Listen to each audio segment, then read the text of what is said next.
এই মধু মধু রসমালাই, ইস, এগুলোর কিছুই না। নিয়ে আসলাম গরমের দিনে কাঁচা আম। ইস, শুনে দেখেই তো জিভে আবার জল আসতেছে।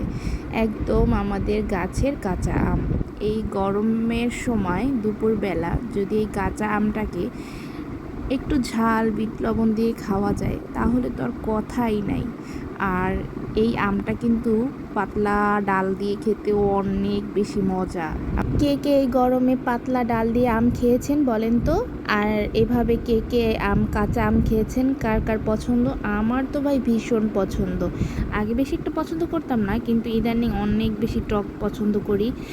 আর এই আমটা অতটা টকও ছিল না, একটু কাঁচা মিষ্টি টাইপের আম। আর এটা একটু লবণ দিয়ে ঝাল দিয়ে খেতে এত বেশি আমি লাগতেছিল, আর আমার মনে হচ্ছিল যে আমি সব একাই খেয়ে ফেলি। অবশ্য আজকে হঠাৎ করে দেখলাম আমগুলো ভালো সাইজের বড় হয়ে যাচ্ছে।